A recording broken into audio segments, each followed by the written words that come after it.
सोच रहे होंगे अभी तक मैं क्या बता रहा था, क्यों बता रहा था। तो मैं आपको बता रहा हूँ कि मैं क्यों बता रहा था, मैं क्या बता रहा। देखिए, क्वेश्चन है आपके सामने, बहुत इंपॉर्टेंट है, एग्जाम में पूछे गए क्वेश्चन है। किस तरीके से करना है, विद इन सेकेंड में करना है, किस तरह से, वो आप समझिए।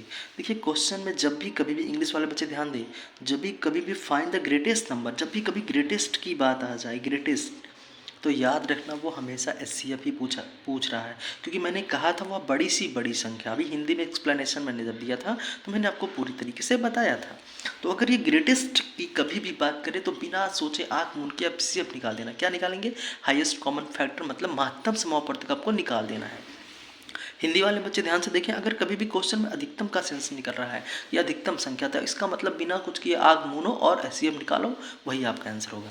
लेकिन यहाँ पे 3 नंबर है आपके सामने, ध्यान से पढ़िए क्वेश्चन को। अब हम कैसे फैक्टर करेंगे बताइए। 390 का फैक्टर बहुत लंबा, 495 का भी बहुत लंबा, 30 का भी बहुत लंबा फैक्टर करेंगे, फिर उनमें से कॉमन टर्म ढूंढेंगे, यही मैंने बताया ना। लेकिन मैं आपको ट्रिक्स बता रहा हूँ, बहुत आसानी से आ जाएगा अगर आपको डिवीजन मेथड आता है तो। सबसे स्मॉलेस्ट नंबर पिक कर लीजिए, कितना है? 30। उसी से सबसे बड़े नंबर को पिक कर लीजिए, कितना है? 495। It is very most important question for you dear student. Focus करिए। अगर आप इसको डिवाइड करने स्टार्ट कर दे रहे हैं तो पूरा का नंबर पूरी बार लगना चाहिए, याद रखना।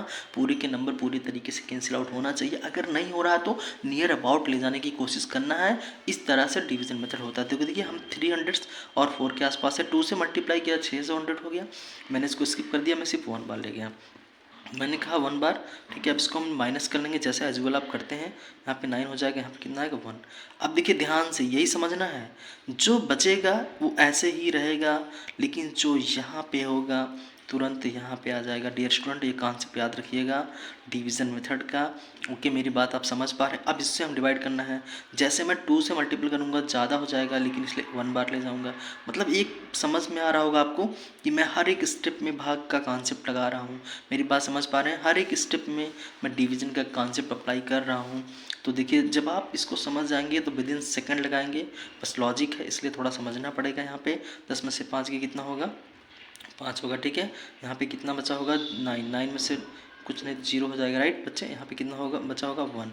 तो अगले कॉन्सेप्ट में फिर मैं देख रहा हूँ ध्यान से, जो मेरा यहाँ पे है वही यहाँ पे उतर कर आएगा, ठीक है। नाउ अगले क्वेश्चन में देखेंगे ध्यान से, जैसे मैं 2 से करूँगा तो ज़्यादा हो जाएगा, फिर मैं 1 बार ही ले जाने की कोशिश करूँगा। यहाँ पे कितना आ जाएगा? 0। यहाँ पे कितना आ जाएगा? 9, ठीक है। यहाँ पे कितना हो जाएगा? 105। ध्यान से समझिए, स्टेप बाय स्टेप समझिए। अब देखिए, अगर आप इसको 2 बार ले जाते हैं तो 180 हो जाएगा, इसलिए 1 बार इसको भी ले जाइए आप। ध्यान से देखिएगा, ये कॉन्सिडेंटली 1 आ रहा है, ऐसा नहीं कि 1 ही ले जाना है, ठीक है। 10 में हो गया 1 आ जाएगा, ठीक है। यहाँ कितना हो जाएगा? 90। तो आप देखेंगे 15 से काटेंगे तो कितना हो जाएगा? पूरी तरीके से कैंसिल आउट हो जाएगा 15 6 से 90। तो इस 15 ने इसको पूरी तरीके से डिवाइड कर दीजिए आप।